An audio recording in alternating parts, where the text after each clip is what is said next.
for the last bonus objective. Since I'm not going to do a month of live-action Disney remakes, I might as well do one movie, right? And surprisingly, you wanted me to cover the 1996 live-action film adaptation to 101 Dalmatians.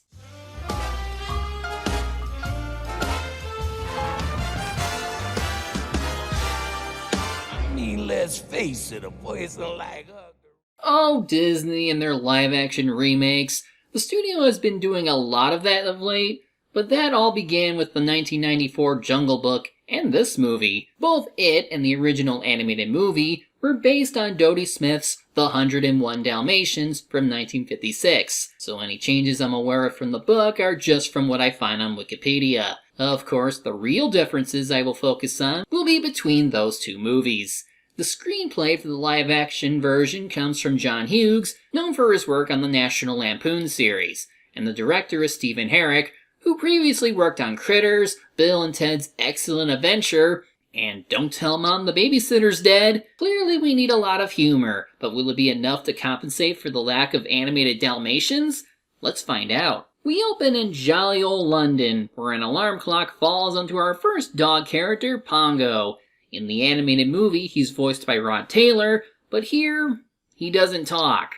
Not a surprise, cause this is live action, but it's a bold choice given how the dogs do talk in the original source material. Now sure, the animals still get to do things. Here, Pongo helps wake up his owner, Roger, played by Jeff Daniels, who in this version is a computer programmer instead of a musician. There's clearly some inspiration from Wallace and Gromit with how things work at home. And that's a pretty neat dynamic for this movie, but if this is a remake, we should still have some semblance of the animals talking.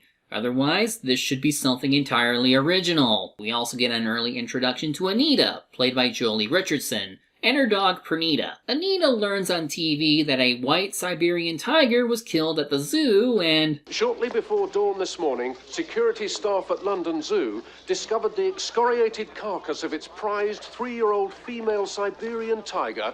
That's a bit graphic for a movie intended for young audiences. It's setting up for a later character, but for now we get to see how dogs communicate with one another. Barking. Conveying a story without words would be refreshing, but the effect isn't as strong when the humans have to talk. Anyway, Roger is trying to make ends meet by pitching a video game about Pongo, using art from the animated movie. And he has to convince this rich kid to test it for him. And he's supposedly really good at telling a good game from a bad one. What do you think? Potentially good graphics, reasonably entertaining premise, the dog's well conceived and the environments are engaging. But I'm not interested in a game that has a chubby little dog catcher as the bad guy. Even girls won't like this game. Is this necessary? No, but we have to extend the runtime somehow. The animated version lasted about 79 minutes, while the remake is 103 minutes. And because the animals don't talk, the human characters have to move the plot along, like the main villain. Oh, Pongo. It's the devil. That's no exaggeration, because her name is Cruella DeVille, as in Cruel Devil. Here she's played by Glenn Close, and she's really good here. Anita, darling. Cozy. Cuddly? Classic. Less trashy. Exactly. What would it cost us to start again on next year's line? Millions? Can we afford it? Well, yes. Thank you, darling. Now go away. Cruella is a taxidermist in most of her appearances, but here she's also a fashion model who uses real fur for her various dresses.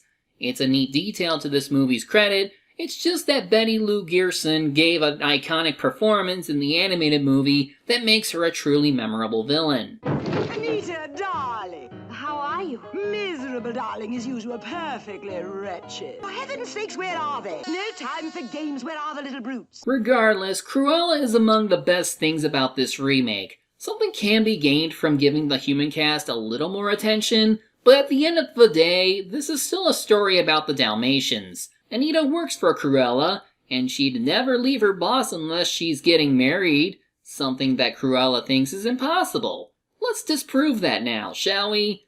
Anita then takes Perdita out for a walk while questioning her boss's sanity. Pongo spots Perdita and falls in love with her at first sight. So he hatches a plan to get near to her by helping their owners do the same. Which really was all we needed because the dogs haven't done anything yet. Oh hey, GoldenEye's in theaters. I wonder if it's any good. So we get Pongo uniting Roger and Anita with the power of shenanigans, but here we first must get a funny bike dragging sequence. It ends with Roger flying into the lake, which is a bit early because Anita hasn't fallen in yet. Instead, Roger mistakes Perdita for his dog, which gets him into trouble when she shows up. Now, the animated version was more instantaneous on how Roger and Anita clicked after meeting each other. Oh, I say, here, take mine.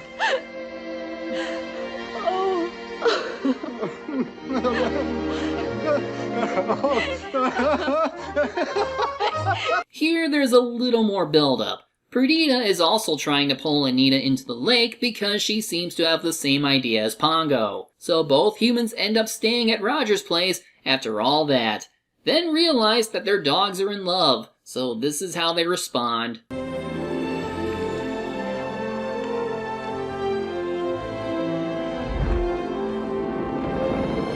One, I think that represents the burning passion of love. And two, oh my god, the house is on fire! Sometime later they get married, meaning Pongo and Perdita are an item too, and a bunch of dogs gather outside to celebrate. We next meet our Horace and Jasper of the movie, played by Mark Williams and Hugh Laurie respectively. Unlike the book, where they were just attendants to Cruella, they're just hired thieves who cause a ton of trouble hereafter. For now, they're here to pick up something for Cruella from a man named Skinner, played by John Shrapnel. Look at the size of that scar! No bloody wonder you can't talk, mate! Excuse me just a minute, would you? And that something is, of course, the white tiger skin. Truly, her evil knows no bounds. Now, like the animated movie, Roger and Anita hire a maid to help around the house, and she's merely referred to as Nanny, played by Joanne Plowright. I don't think Roger and I are quite ready to start a family yet. Oh, that's a shame. Oh, well, first the puppies, then the babies. Yeah, this version decided to make Anita pregnant. Guess it happened when their clothes burned. I do like the way she talks about Perdita being calm as she has her litter, and what it means for her boss having her baby. Anita, I think you're going to have a puppy. Well, you could have worded that better. Cruella knows that her employee is with child and isn't happy that she's working from home, but when she hears that Perdita is having pups, that gets her attention. One by one, they're born, until there are 15. 15 puppies! 14. We lost one. Well, shoot. But like in the animated version, Roger is able to save it. Either way, this puppy would be named Lucky. Cruella comes by in an attempt to buy the litter, but gets turned down because, obviously, she takes the rejection well. You'll never work in fashion again. I'm through with all of you. I'll just even. Just wait. You'll be sorry. You fools! You idiots! And yet, still the best character in the movie. More time passes and the puppies are old enough to watch television. I find it funny that they were watching the Aristocats before switching to Homeward Bound, which is sure to traumatize them given the plot of that movie. We get a look at the puppies and some of their names. Although really, I only care about 3 of them from the animated series, Lucky, Rolly, and Cadpig. Others, like Jewel or Dipstick, are meant to reflect physical traits or personalities, like with this one. Whizzer. While Roger and Anita go out with their dogs, Horace and Jasper get ready to invade the house and steal the puppies. Originally, they try passing themselves off as electric company inspectors, but here they're just burglars who don't even try hiding the fact. They lock up the nanny, steal the puppies, but the dogs are onto the bad guys thanks to the special dog network, aka the Twilight Bark in the animated version, which warns Pongo and Perdita of what happened. They get home, but it's too late.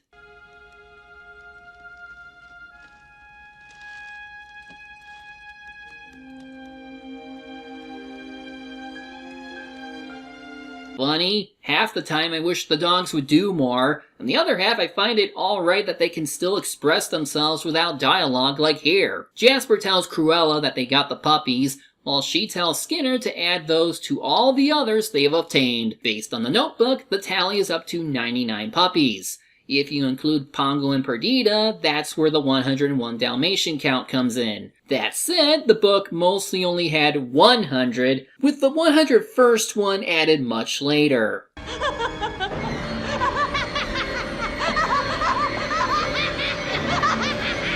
Now we get some actual animal content. Halfway into the movie, an Airedale Terrier follows Horace and Jasper to the DeVille Mansion, which would have been called Hell Hall in the book, where the rest of the puppies are being held. When Pongo and Perdita realize that their owners can't mobilize the police, they make use of the Twilight Bark to know where their puppies are. It even reaches this barn that is meant to be like the one from the animated movie. But the only noticeable character carried over is Colonel. Sergeant Tibbs is sadly absent. Damn it, couldn't we have at least one cat up here? Oh wait, there is one. But it doesn't do anything, so that doesn't count. Also, here's another reason for why the animals should have been able to speak, at least amongst themselves.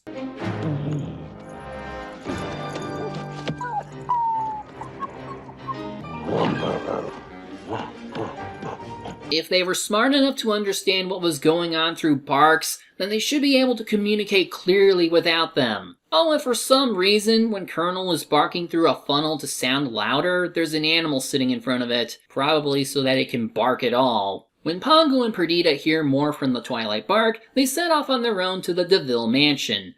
The terrier not only found their litter, but a ton of other uncollared puppies. By the by, they used over 300 puppies for this movie because, obviously, they grow up fast during the 5 weeks they have them. Meanwhile, Cruella calls Skinner to have him kill off said puppies now that the police are onto her. Especially since Anita started to suspect her boss for wanting to use the puppies for a specific dress she designed. Pongo and Perdita sneak through an electric fence through a narrow opening, while other animals proceed to sabotage Horace and Jasper's van. Speaking of those two, they discuss how they'd go about killing the puppies. Well, personally, I think I favour the fire iron. Not bad, but I wish they had the charm that their animated counterparts had. They get lured outside by birds, thinking it's Skinner, thus allowing time for the puppies to escape. But Lucky sleeps through all of this and is left behind. Meanwhile, Whizzer gets to be crafty. Ha ha ha! Pee jokes are always warranted. Well, to be fair, this trips up the bad guys as they were chasing him. Now for the rare use of CG animals in this movie. And it looks pretty bad.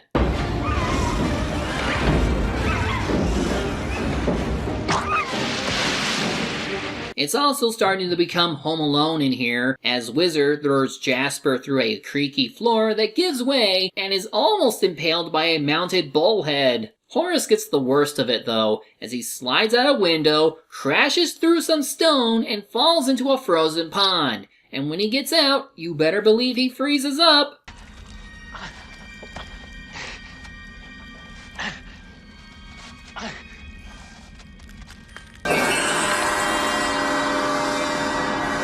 I don't even need to apply freeze color like in The Shining. The movie did it for me. Cruella finally shows up and is told that all hell's broken loose.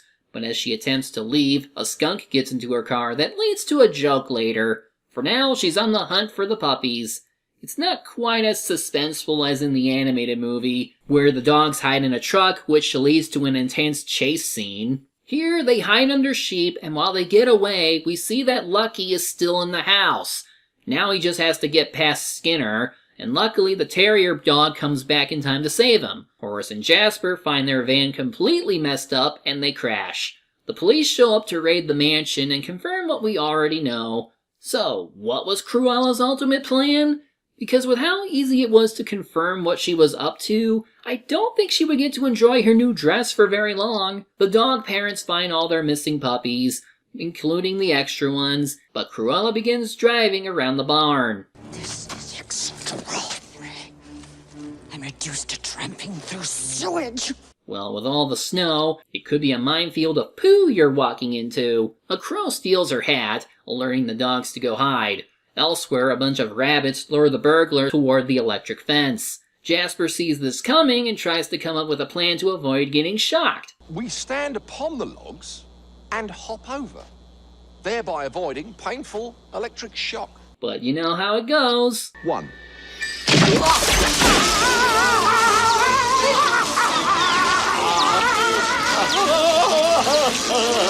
Cruella takes a pitchfork and starts stabbing hay piles, but then she's drawn to one tail that belongs to a pig that falls on her, giving everyone else a chance to run away. Here we get one thing I kinda like over the animated version. First, she gets dropped into a tank of molasses.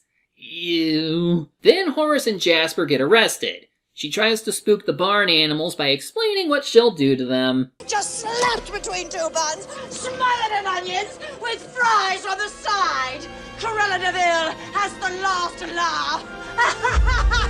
And then she gets yeeted outside by a horse and is promptly arrested by the cops. The police show up to the field to where the Dalmatians begin pouring in. Clearly more than 15 puppies. Lucky comes in last, thus giving us the title drop. Make that 101 Dalmatians, sir. With all the villains arrested, Cruella blames them for their failures before we get the payoff to that one skunk showing up.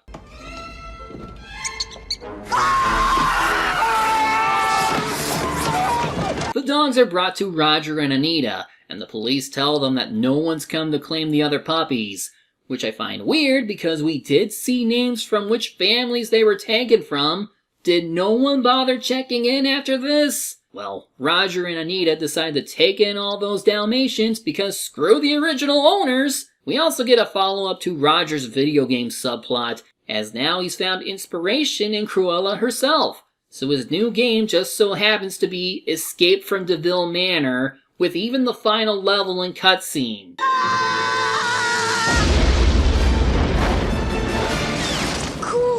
Poindexter approves of this new game, and with the profits from the game, Roger and Anita can buy a new home in the countryside for themselves, their newborn child, and the 101 Dalmatians. Well, this was certainly something. Okay, I will give it this much. I didn't hate it. I really did enjoy Glenn Close as Cruella, as she brings her own unique charm to an already iconic villain.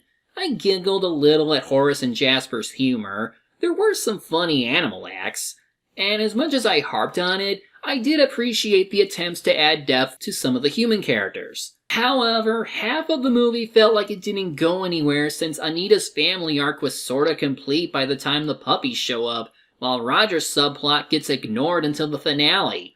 By that point, we're meant to follow the dogs, and sadly they don't have a lot of personality.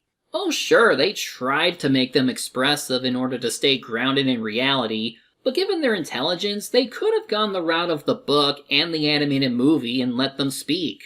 We probably shouldn't let the humans be the only characters, or else this just becomes a funny dog movie like Beethoven was. So the animated version is still the superior product by some distance. It's not one of Disney's best, but it was way more engaging and funnier than this was. If they wanted to do another movie based on the original book, why not try adapting more of the book instead of using the animated version as the template? That way we could see a little separation between the two works. Needless to say, critics weren't favorable toward this movie. Still, it did make over $320 million over its $67 million budget, and got a sequel 4 years later. Plans for a Cruella movie were even in the works in 2013 before its eventual 2021 release, with Glenn Close being one of the executive producers. Since her Cruella was the best part of this movie, I suppose it's fitting that she got to expand the character more, for better or for worse. Otherwise, this remake is not something I would watch again. It's okay, but stick to the 1962 version. And that's the last Patreon-related thing I'll ever do. But before we move on to the season finale, we will do one more chapter of Chakrabot. Until then, I'm the Media Hunter. Media is my prey, and reviewing them my way. Cruella de Vil, Cruella de Vil. If she doesn't scare you, no evil thing will. To see her, yes, it take a sudden chill.